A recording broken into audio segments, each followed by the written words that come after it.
Scarlet El Vandimion, an ordinary noble lady with an extraordinary temper, has only one goal in life, which is to punch everyone who irritates her. Once a proper lady of high society, Scarlet spent years enduring the insults, manipulation, and betrayal of her arrogant fiancé and the noble families who looked down on her. But when that same man publicly humiliates her at a royal ball, she could finally release her true nature, promising to beat the mess out of every arrogant noble in existence. 全員ぶっ飛ばしても構いませんわね。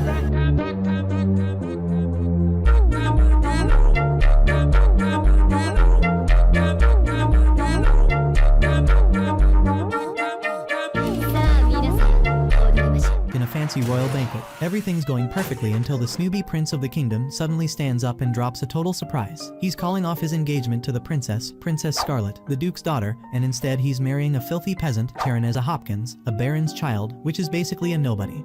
The crowd goes wild, cheering for the prince and his true love. Terraneza acts all sweet and confident, swearing she'll love Kyle forever and make him happy. Kyle eats up the attention and starts publicly trashing Scarlet. He calls her cold, heartless, and claims their 17-year engagement was just a burden he's finally free from. Scarlet calmly reminds him that their engagement wasn't even their choice, it was an arranged thing between their families from birth. But Kyle just waves it off and says he has every right to end it because Scarlet was awful to Terraneza at the academy. According to him, Scarlet bullied her out of jealousy, locked her in bathrooms, scribbled insults, spread rumors, even pushed her down the stairs. Scarlet tries to deny it, saying she doesn't even remember meeting Terraneza before tonight. But Kyle twists that too, calling her arrogant and elitist for looking down on people. The nobles turn against her fast. Finally, Scarlet has had enough. She tells him she accepts the annulment and that everyone else can decide what they believe. Her calmness only makes Kyle angrier. But instead of breaking down, Scarlet snaps inside because if they're going to call her a villainess, she'll be one. So she asks for one final request before she leaves. Kyle offers her anything she wants, jewels, money, whatever. Scarlet walks up close, looks him dead in the eye, and says she wants permission to hit this biatch. May I kindly knock the teeth out of this craven, two-faced bitch? Then the story flashes back to explain why Scarlet's anger runs so deep. Even as a kid, she had this crazy streak. She'd punch anyone who irritated her. Her brother Leonardo used to scold her about it, reminding her that nobles need to behave, especially since her big debut at court was coming up. She promised to behave, but she always said her punches had a reason. She only hit people when she believed it was for something good. Or simply annoyed her, but that's besides the point. At her debut ball, she meets the young Prince Kyle for the first time. That's when her life starts spiraling. He's petty and cruel from the very beginning, always finding small, nasty ways to humiliate her. Whenever she complains, her father says his hands are tied because it's a royal engagement. So Scarlet endures it in silence. So finally, the day comes, and she turns 15, where she joins the Royal Academy, and effortlessly gets the best grades, even earning the nickname, the Icy Rose. But Kyle can't stand that she's more respected than him. He orders her around like a servant, pretending it's her duty as his fiancé. One day, when she's chatting with classmates, Kyle loses it. He yells at her for ignoring him and drags her off in front of everyone. Behind the school, he mocks her for being top of the class while he's stuck in the common track. Then he threatens to cut off her silver hair as a trophy. Scarlet warned him that if he actually dared to do that, she'd tell her father, the Duke, and the Duke might even annul the engagement. But Kyle just laughed in her face, saying her father was nothing more than the royal family's servant and called her his slave for life. But before she could act, a voice interrupted them. Both turned and saw someone casually lounging in a nearby tree, Julius von Palestine, the first prince and heir to the throne. He was everything Kyle wasn't. Julius told Kyle that scenes like this were exactly why he'd been demoted to the common curriculum. Kyle, of course, blew up, accusing Julius of always looking down on him. Julius fired back that Kyle only got angry when someone spoke the truth. Kyle lost it and actually pulled out a dagger, but Julius didn't even flinch. Instead, he turned to Scarlet, recognized her as the Duke's daughter, and apologized for his brother's disgusting behavior. Scarlet accepted his apology gracefully, though she admitted this was nothing new. Julius raised an eyebrow at that and said that if Kyle's actions were normal, then he'd clearly gone far beyond what anyone could call decency. Kyle tried to justify himself, shouting that Scarlet didn't respect him as her fiancé. He even called his lackey, Sigurd, to kick Julius out, but Sigurd refused, reminding him that Julius was also a royal and couldn't be touched. Kyle stormed off, and Scarlet sighed, certain he'd come up with something worse later. She thanked Julius for stepping in, and he joked that he wasn't sure if he'd saved her or Kyle. Scarlet asked what he was even doing up in that tree, and Julius admitted he liked reading there. Scarlet couldn't help but think how shocked his followers would be if they knew their perfect prince was actually hiding in trees for peace and quiet. Now, here's where the politics come in. The kingdom of Palestine was split between the two princes. Julius, the eldest and heir, was known for being honorable but strict. So the corrupt nobles instead supported Kyle, the gullible and reckless younger prince. Their rivalry had even spilled into the academy, turning it into a miniature battlefield for their factions. Scarlet, however, wanted nothing to do with any of it. But Julius clearly found her interesting. He joked that now that he'd met her, reading seemed boring. The way he looked at her made it obvious that he wasn't talking about books anymore. A while later, the academy posted the results of the big aptitude exams, and everyone freaked out. Julius had gotten perfect scores across every subject. Scarlet, who'd always been the top student in everything, couldn't believe it. She usually scored 99s in magic and swordsmanship, but was never given a perfect score, no matter how flawless she was. When they met afterward, Scarlet politely congratulated him, and Julius casually said it had been easier than expected. That night, furious and embarrassed, she punched the wall in her room and swore she'd beat him next time. She trained like a maniac, harder than ever before, and when the next results came out, the academy was shocked. Lady Scarlet had reclaimed first place. When she saw Julius again, he congratulated her, as he revealed he'd been secretly watching her train after class. Scarlet was annoyed as he clearly liked provoking her. A part of her wondered if Julius had intentionally let her win, just to see what she'd do. Then he started appearing everywhere. He'd always happened to be around. Scarlet eventually called him out on it, and he laughed, pretending it was pure coincidence. He teased her, saying he liked watching her expressions, that even though everyone called her the icy rose, her face gave away all her thoughts. Scarlet thought that was ridiculous, but Julius kept going. She then asked how things were going with Kyle. Scarlet told him she hadn't seen much of Kyle since he'd been dropped to the common track. Julius looked relieved, and that's when Scarlet started piecing things together. Maybe Julius's constant presence wasn't just teasing. Maybe he was keeping an eye on her, protecting her from Kyle's threats. When he noticed her realizing this, he said her feelings were showing again. He even complimented her silver hair, saying he couldn't stand the thought of it being harmed by someone like Kyle. Then, Julius said she was the most fascinating creature he'd ever met. He even offered to show her his wildlife observation notes. Before Scarlet could recover from that weirdness, he just casually proposed to her and said she should ditch Kyle and get engaged to him instead because he'd treat her much better. Scarlet was too stunned to process it. All of these moments had been building up inside her for years. So when we return to the present, to that chaotic banquet where Kyle dumps her for Terraneza and publicly mocks her, Scarlet finally explodes. After asking for her final request, she punches Terraneza square in the face. Everyone freezes. Kyle screams at her, but Scarlet just calmly says she lost her temper. Then she turns her fury toward the nobles in the hall, calling out how they'd supported Kyle's cruel behavior and laughed while she suffered for years. When guards rush at her, Scarlet releases a wave of magic that knocks them all unconscious in seconds. The entire hall goes dead silent. No one can believe she's that powerful. The nobles start panicking, offering bribes and even slaves to anyone who can stop her. She sees them as pigs, and she doesn't hold back. She charges into the crowd, knocking nobles down one after another. Someone finally recognizes her as that Scarlet, the mad dog noblewoman. When the dust settles, everyone's on the floor except her. Her gaze lands on Kyle, who's pale with fear. She taunts him, asking if he saved the last dance for her. Kyle starts to protest, but before he can, Scarlet channels her magic into one last punch and slams it right into his jaw. Leonardo bursts in too late, shouting for her to stop, but the damage is already done.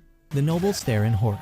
Julius laughs as Scarlet stands over Kyle and says with total calm that she feels so much better now. After knocking out every corrupt noble and dropping Prince Kyle flat on his royal face, Scarlet stood in the middle of the ruined banquet hall, her adrenaline still surging and her body trembling from the rush. For the first time in years, she actually felt free. The humiliation she'd carried for so long was finally gone. Trying to be polite, she greeted him. Julius calmly looked around at the wreckage and asked, in his usual teasing way, why she'd decided to turn the ballroom into a war zone. あまりにも傍若無人に振る。もっと端的に言ってくれ。ムカついたので全員ぶん殴りました。Scarlet just shrugged and said the nobles were guilty of things too disgusting to repeat. When confronted, they'd been arrogant, so she'd passed judgment herself. Julius asked for a clearer answer. She bluntly says their arrogance had pissed her off. Then Julius said he'd been wondering when she'd finally show her true colors. He joked that he regretted missing the show, saying it must have been glorious to watch. Scarlet glared, saying she didn't have a choice, while Leonardo groaned that she'd probably destroyed the family's reputation all over again. He muttered that their parents would explode once they heard.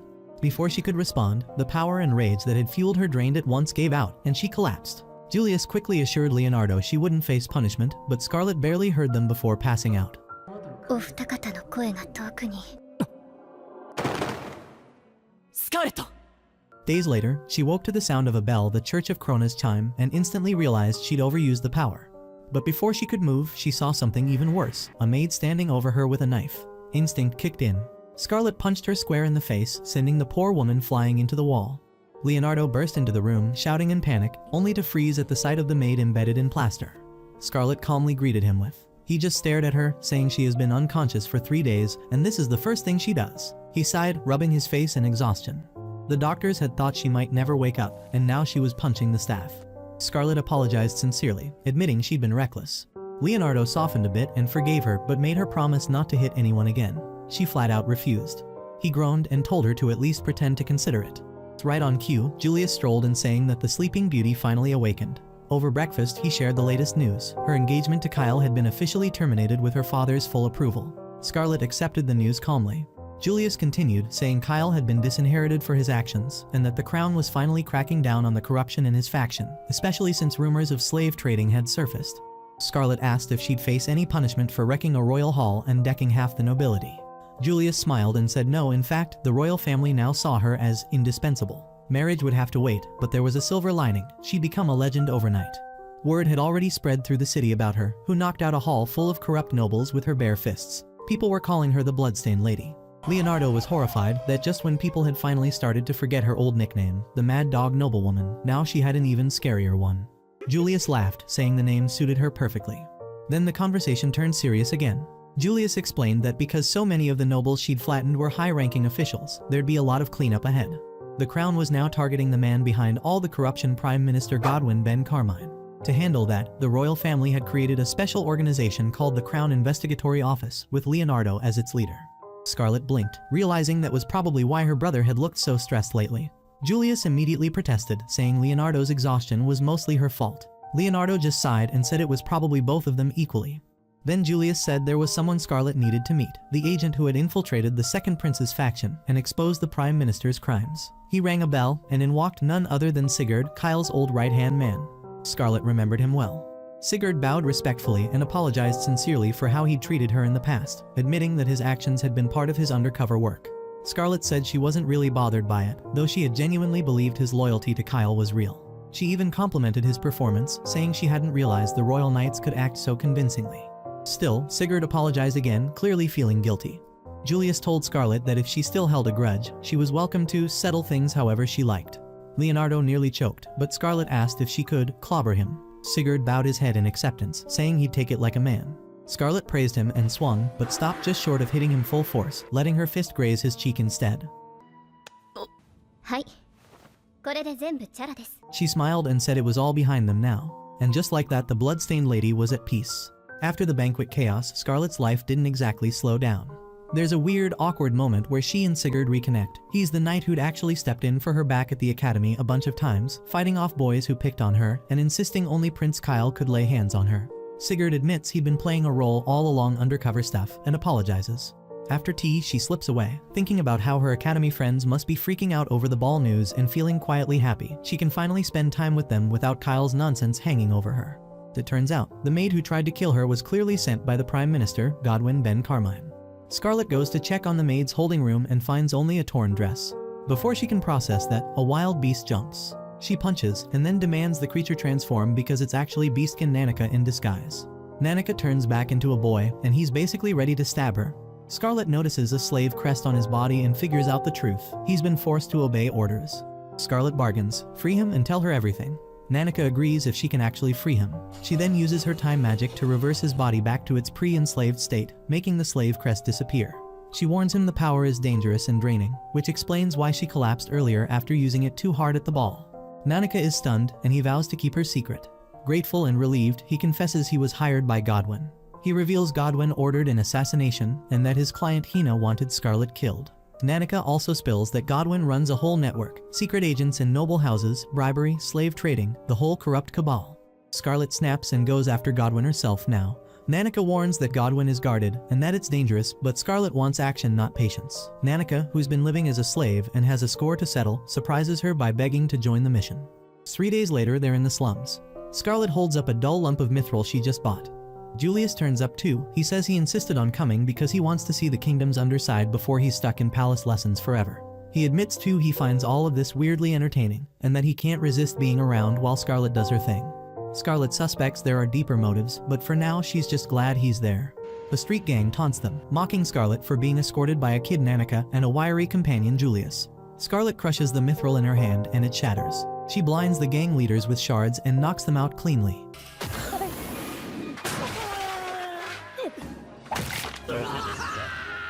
The thugs freeze, calling her a beast.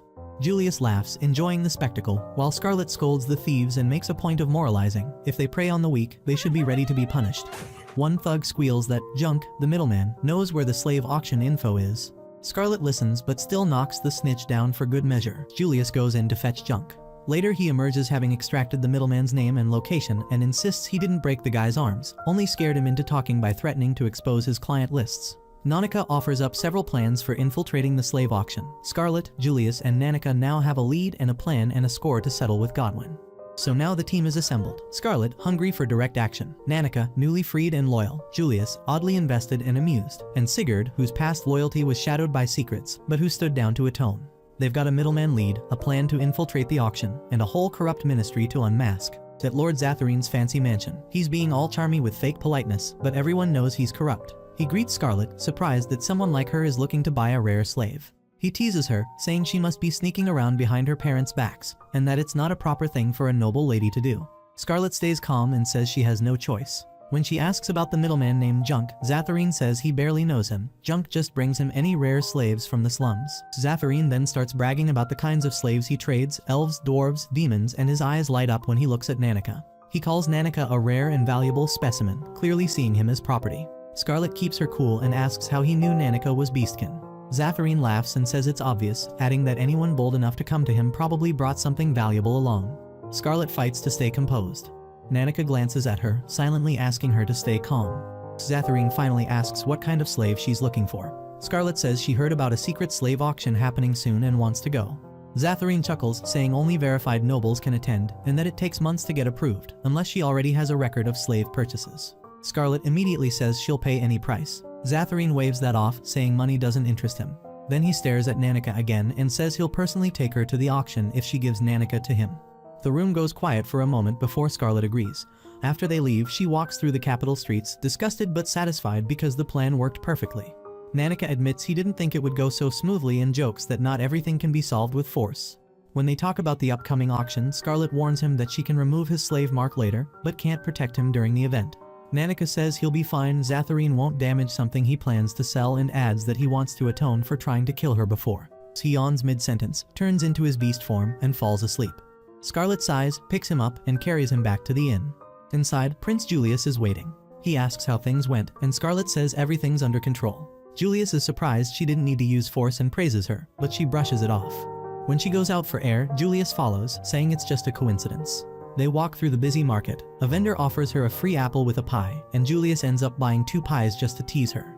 Scarlet finally asks why he's really following her, and he admits he made up the excuse. Annoyed, she punches a wall, while Julius just laughs. Scarlet storms off toward the inn, but Julius stops her by suddenly holding out a piece of apple pie and feeding it straight to her. She freezes for a second, surprised, but the taste melts on her tongue. Julius laughs a little awkwardly, saying maybe he overdid it. Scarlet, still a bit annoyed, tells him he can't win her over that easily. But when he offers her the rest of his pie, she finally gives in, half smiling and saying he's earned her favor for now. They sit together, sharing the pie in the busy marketplace. Scarlet watches how naturally Julius moves among the crowd and comments that he seems really familiar with the city. Julius admits he used to sneak out of the academy just to wander around the markets. Scarlet teases him for skipping class, and he just shrugs. When he asks what she thinks of the merchant's quarter, she says she used to be too busy running errands for her brother, Prince Kyle, to enjoy it. Now, seeing the warmth and noise of the place, she realizes how much she missed. Julius looks happy hearing that, and quietly admits that every time he came here, he imagined her eating that same apple pie. Scarlet blinks, realizing maybe he brought her here for that reason. As the mood softens, Julius starts talking about his past. He says being the first prince was always dull. He only cared about weird or uncomfortable things, until the day he saw her getting mistreated by her brother Kyle. Back then, he stepped in out of concern, but what stuck with him was how she didn't cower. She looked proud and unbroken. Returning to the present, Julius looks straight at her and admits the world still feels empty, but the one thing that holds his interest now is her. Before Scarlet can respond, he leans in and kisses her. She's frozen, unsure how to react, and he tells her that his feelings might not be normal love, but that she's precious to him more than anything. That night, Scarlet sits alone in her room, wondering whether that kiss was real emotion or just another one of his games. The next morning, she goes to Lord Zatharine's estate to finish her deal. She brings Nanika, ready to trade him so she can join the upcoming slave auction. Zatharine says he needs to confirm the slave's authenticity. Apparently some people disguise humans as beastkin to raise the price. Scarlet doesn't even argue, she just turns to Nanika and tells him to reveal his true form. In a flash, his fur and fangs appear, and Zatharine's skepticism turns into greed. Scarlet keeps a polite smile, hiding how disgusted she feels inside. Then an old man barges in. He asks Zatharine if the girl is the new slave. Zatharine laughs awkwardly and says Scarlet is a guest. The man Donovan eyes her with curiosity. Scarlet sizes him up instantly, a lycanthrope clearly dangerous. Zatharine introduces him as his beast trainer, warning that he's bad-tempered. Donovan ignores everyone and studies Nanika like an animal, confirming he's definitely beastkin. Zatharine tells him to be careful, but Donovan just scoffs and moves to show off, whipping Nanika to test him. Scarlet reacts instantly. She grabs the whip mid-swing, stopping him. Donovan growls, furious that she interfered. Zatharine nervously explains that Donovan used to be a rank adventurer, someone even knights struggle to handle. Scarlet doesn't care. She says calmly that she'll discipline the beast herself if necessary, clearly mocking him. Donovan, enraged, tries to yank the whip back, but it doesn't move. He pulls harder, using all his strength, but Scarlet doesn't budge. Finally, she yanks it free in one smooth motion, lifts Donovan into the air, and slams him through the wall. Everyone freezes. Zatharine is pale with shock. Scarlet calmly says, "Discipline's done," then kneels by Nanika, checking his wounds. She heals him and says that he just needs to endure a little longer. Zatharine, terrified now, insists there's no need for payment and nervously thanks her for handling Donovan. He quickly moves on to finalize their auction arrangement, desperate to keep her happy. When Scarlet gets back to the inn, a carriage is waiting outside. Her older brother Leonardo steps out, furious, demanding she explain herself. She spots Julius already sitting inside and thinks bitterly how useless he looks right now. Back at the palace, Leonardo scolds them both for their reckless behavior. Julius tries to calm him, saying their mission was a success. They found out where the slave auction will be. Leonardo isn't impressed, saying Julius's actions could cause political chaos. Scarlet agrees, telling Julius to take the warning seriously. Leonardo sighs, reminding Scarlet she's precious to him and shouldn't throw herself into danger. She tries to cut him off, but he keeps going, saying that no matter her reputation, she's still just a 17-year-old girl. They shift to planning. Julius asks how far the investigation's gone, and Leonardo reveals that Lord Godwin is running the auction himself. Scarlet adds that it's happening in just 2 nights. Leonardo is stunned but immediately starts giving orders to gather a team and prepare. Leonardo insists Scarlet stay home where it's safe. She refuses flat out, saying she won't sit this one out. Leonardo guesses she wants to confront Godwin directly. Scarlet admits that since her engagement to Prince Kyle was cancelled, she's stopped pretending to be the obedient noble lady everyone expected.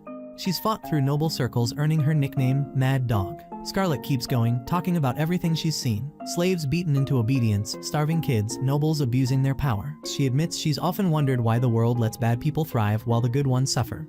Since laws can't punish the powerful, she's decided to do it herself. Julius laughs at her logic, while Leonardo looks horrified. Scarlet shrugs, saying that as a duke's daughter, she's one of the few people allowed to punch a high-ranking noble. Julius reluctantly agrees she's not wrong. Leonardo just buries his face in his hands, complaining that her behavior through the aristocracy is ruining their family name.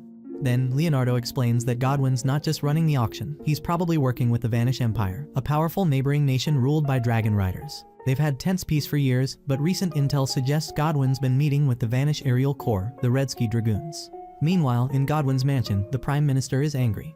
Scarlet's interference at the Second Prince's ball ruined months of planning. He orders that she be eliminated quietly. Sitting before him is a mysterious figure, one of the Redsky Dragoons. As they leave, Godwin says that soldiers shouldn't overstep their place, but he's interrupted by a calm female voice offering him a gift from the goddess. She presents a strange lacquered cylinder. Godwin, curious, asks what it is.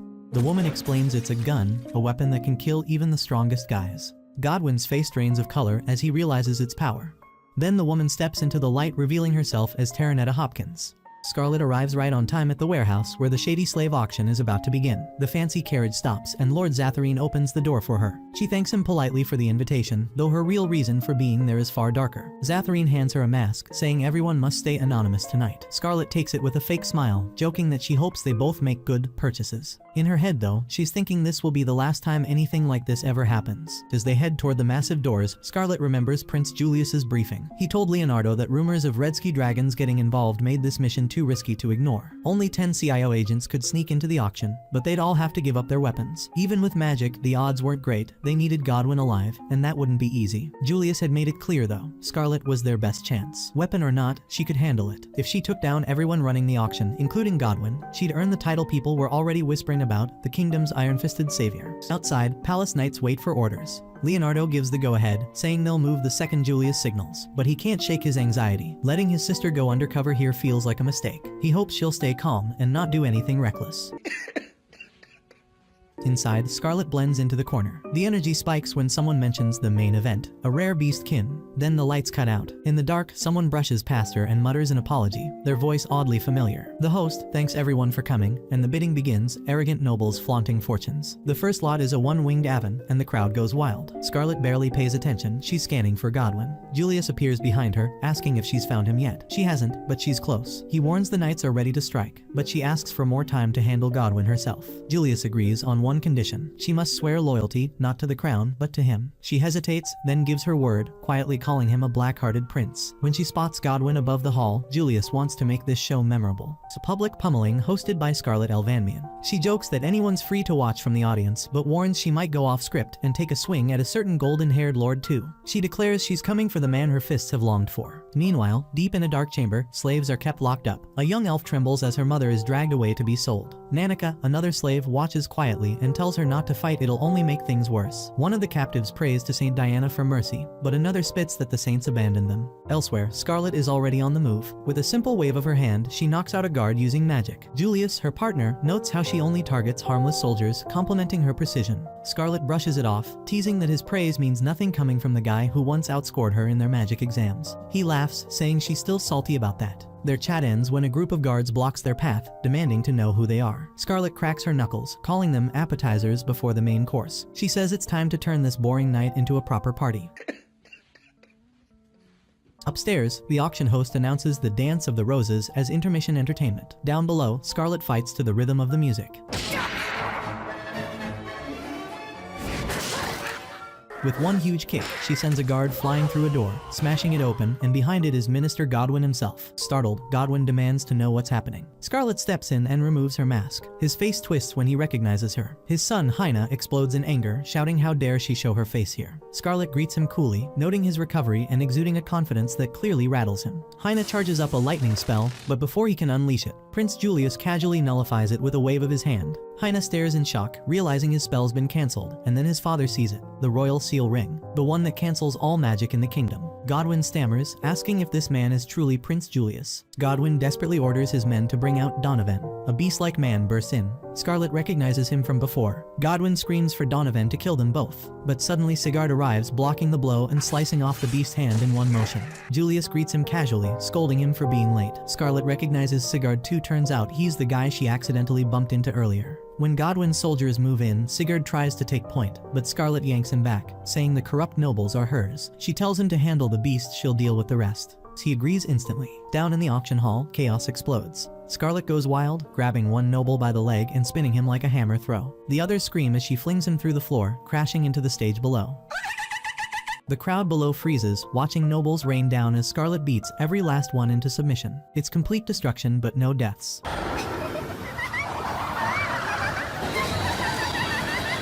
Leonardo rushes in, shocked by the mess. He yells that Scarlet's gone berserk, but she corrects him she didn't kill anyone. She only used the back of her sword. Leonardo's floored that she could fight like that, her entire body moving like a living weapon. Sigurd still locked in combat with Donovan while the terrified guests flee. Julius, observing calmly, warns that the royal knights can't be held off forever. Scarlet insists she still needs to face Godwin herself. Julius orders Leonardo to go after him, reassuring Scarlet that Godwin will face her fists soon enough. Leonardo hesitates until Julius drops.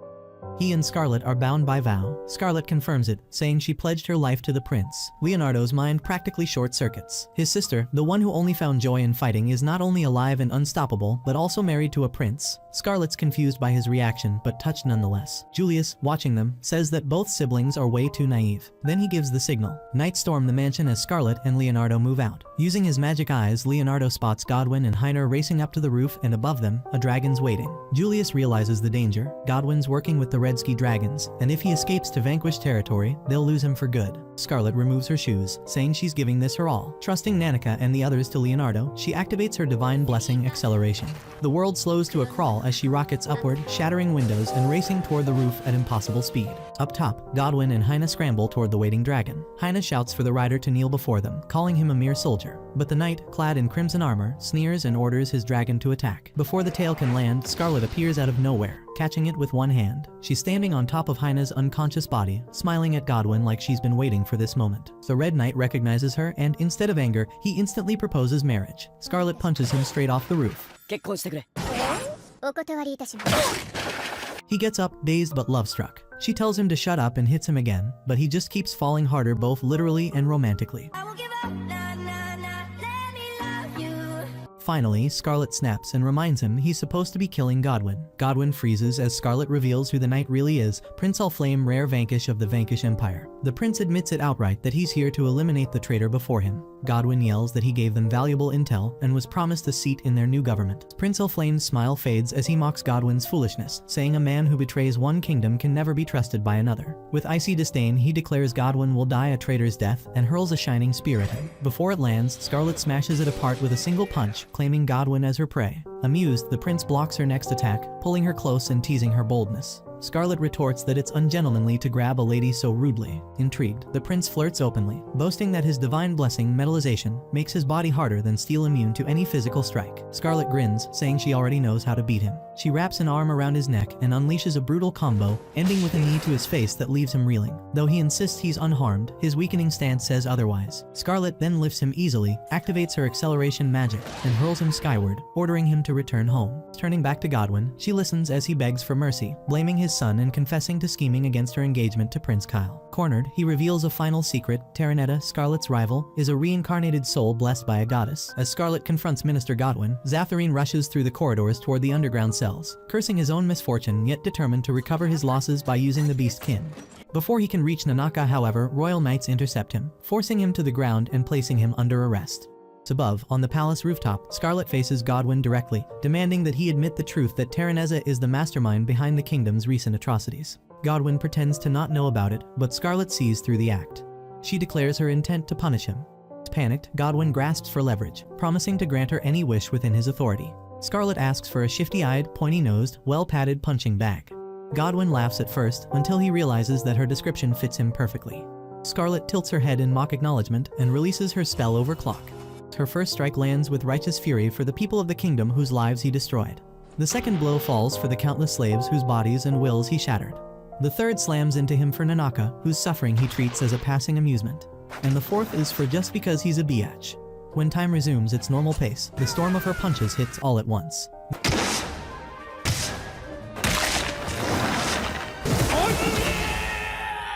The sheer force sends Godwin's body crashing violently between the stone walls. She thinks bitterly that her brother will scold her again for pushing herself too far. As her vision begins to fade, and she starts to collapse, thinking it must be her brother. But when she looks up, it is Prince Julius holding her, channeling his healing magic into her body, while marveling at the devastation around them. The rest rush onto the roof, asking if Scarlet is hurt. Scarlet assures them she's fine and apologizes to Nanaka for not saving him sooner, but Nanaka shakes his head, relieved that Scarlet is safe. Sigurd immediately demands to know where Godwin is. Scarlet answers coolly that he went through the wall. Before they can react, Godwin fires a weapon at Scarlet, and with no time to react, Julius moves first, shielding her with his body.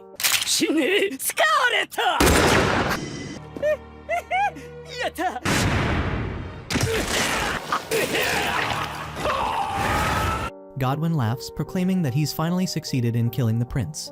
Before Sigurd can retaliate, Scarlet surges forward like lightning, slamming her fist into Godwin with crushing force. As he staggers, he sneers that her punches are useless against him. Then Scarlet's eyes catch on the useless pendant, ripping it from him. He instantly starts screaming that it belongs to the Holy Maiden and contains the divine power of God Pamia. However, she couldn't care less. She tells him she'll return it with her fist. And with that, she delivers a final, merciless kick that sends him flying off the roof. She angrily tells him to apologize to Lord Julius in the next world. Then, Scarlet gazes down at Julius's still body. She tells him that she's avenged him, and that he can now rest peacefully in heaven. Then, to her disappointment, Julius coughs alive. Leonardo rushes to heal him again, while Sigurd watches in relief. In the aftermath, the knights begin their cleanup. Every noble involved in the slave auctions is arrested, and the freed captives are safely escorted home. Godwin, though barely clinging to life, somehow survives, prompting Nanaka to mutter that the man's tenacity is almost unnatural. Later, inside a carriage bound for the capital, Scarlet rests against the seat as she tells Nanaka she's achieved what she set out to do. Far away in the Vanquish Empire, a young knight spots the first prince, Ulflame, stuck high in a tree. The knight kicks him down, and he mentions that he probably broke every bone in his body.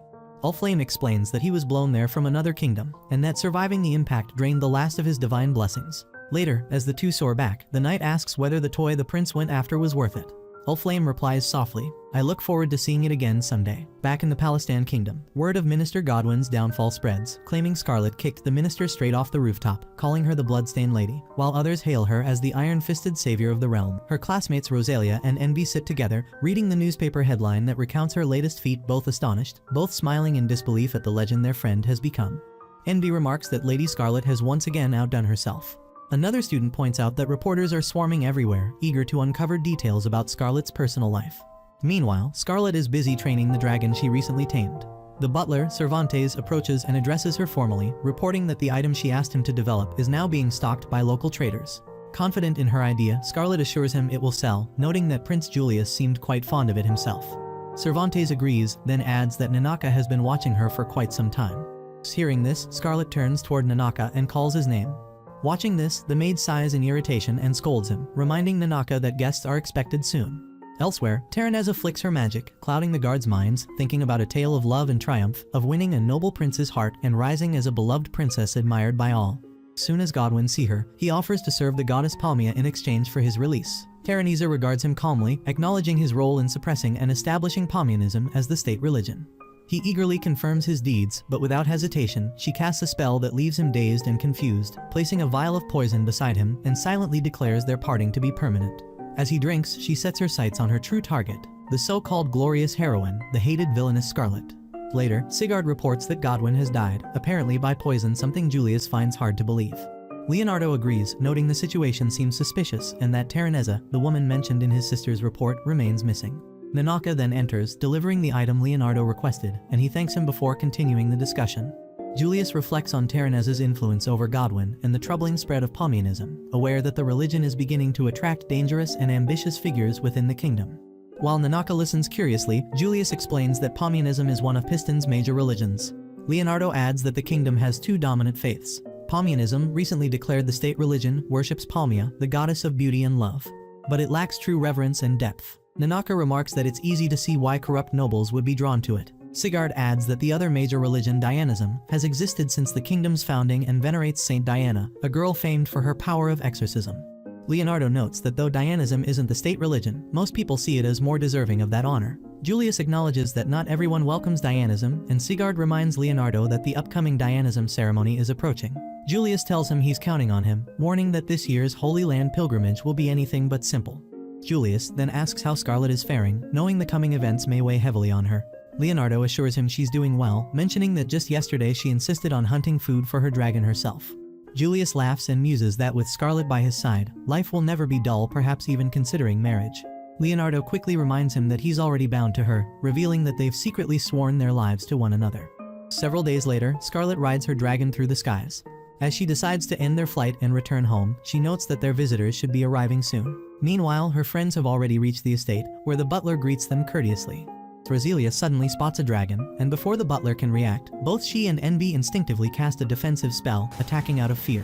Later, while they sit together for tea, Envy explains that they mistook Rex for an enemy. Dragons are often mounts of hostile nations, leaving them no choice but to strike first.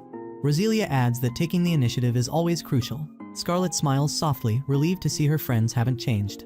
Envy proudly declares that she's been ruling the academy dorms with absolute authority in Scarlet's absence, a claim Rosalia immediately disputes, teasing that Envy was simply bored without her rival.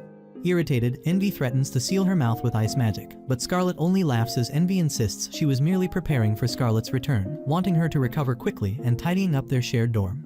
Rosalia chimes in, teasing that Envy had even cried, missing Scarlet and lamenting their upcoming graduation. Envy denies it, claiming she's focused on graduating and marrying a fine gentleman. Rosalia tells her not to rush, and Scarlet mentions rumors about Envy's many admirers. Envy brushes them off, saying none are serious. Her true suitor would have to be someone willing to risk his life for her. Rosalia calls her a romantic, and Envy laughs, saying it's only a fantasy. Scarlet recalls the moment Julius had shielded her from a bullet, and just as Envy asks whether she has any thoughts about marriage, Nanaka knocks and enters the room, bringing Prince Julius. Julius then asks to borrow Scarlet for a moment.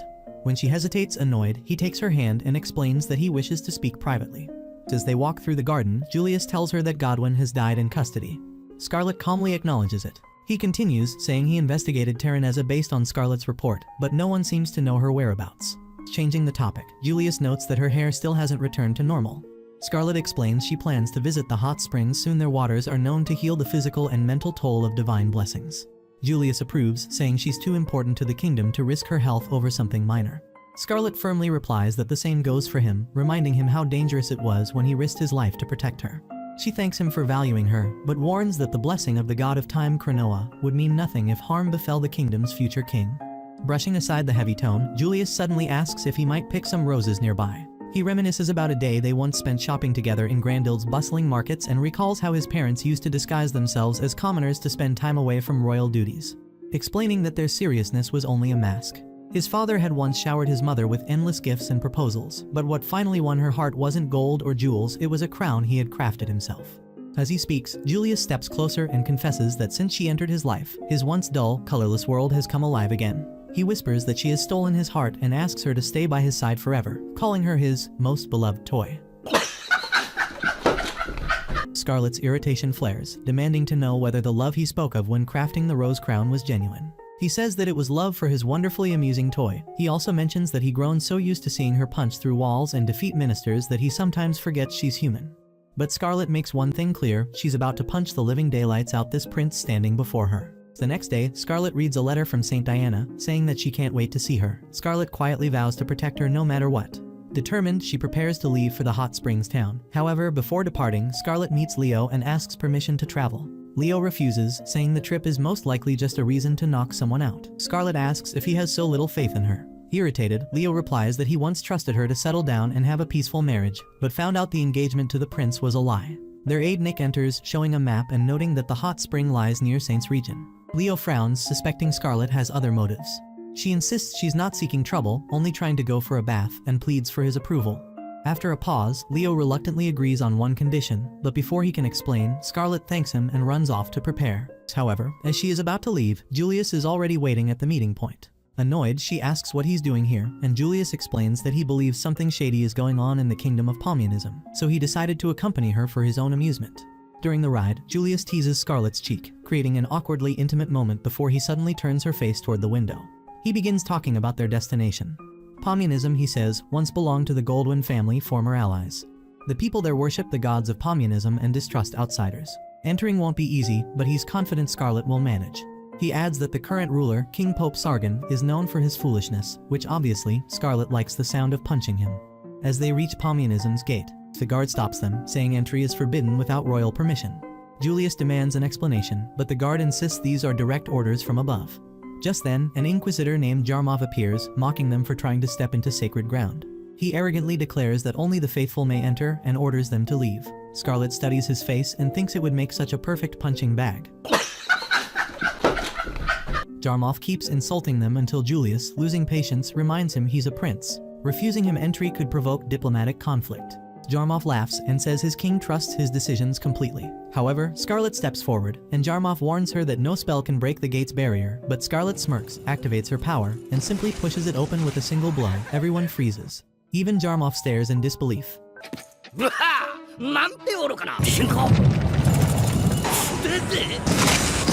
The soldiers panic and scatter. Jarmov grabs his huge hammer and attacks, shouting that she can't beat him. Scarlet borrows a guard's weapon and blocks his swing. The clash knocks him back, yet he rises unharmed, showing a glowing amulet that heals his wounds, a blessing from the goddess of Pomia. ちょっとお借りしますね。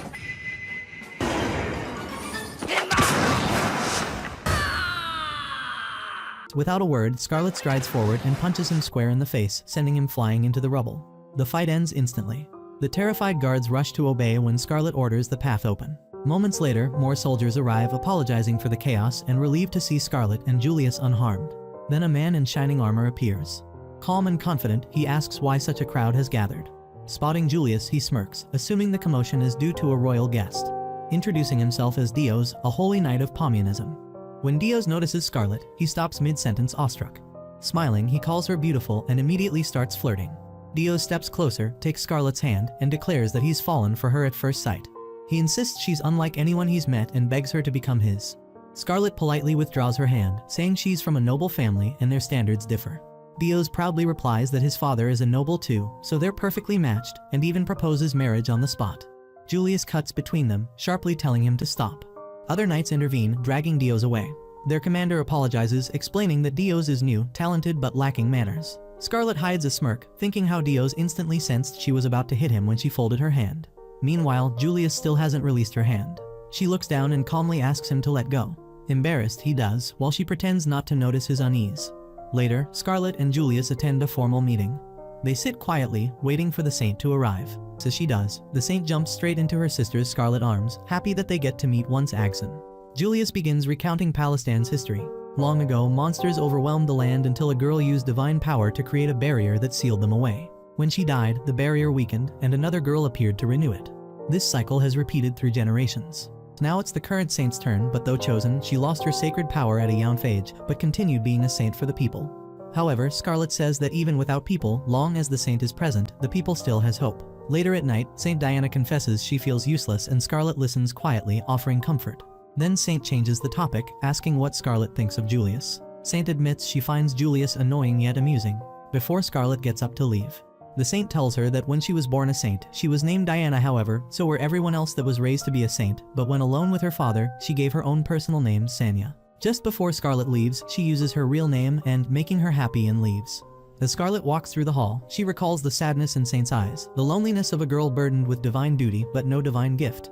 The next day, Saint begins the ritual to restore the barrier. Townspeople gather, praying as sacred light rises from her hands. Scarlet and Julius watch. Julius smiles, noting that the saint looks more confident now. Scarlet agrees. A deep rumble shakes the ground, and everyone looks around in alarm. Scarlet instantly senses that danger is near. She leaps onto the carriage roof, scanning the horizon. Without hesitation, she jumps high into the air and strikes. The blow shatters the goddess statue to pieces. As debris falls, she catches its weapon before it hits the ground and lands gracefully amid the settling dust. Scarlet's eyes sharpen. She's ready for whatever is coming ahead. That concludes the anime recap. As always, if you enjoyed, let me know down below, and I'm out.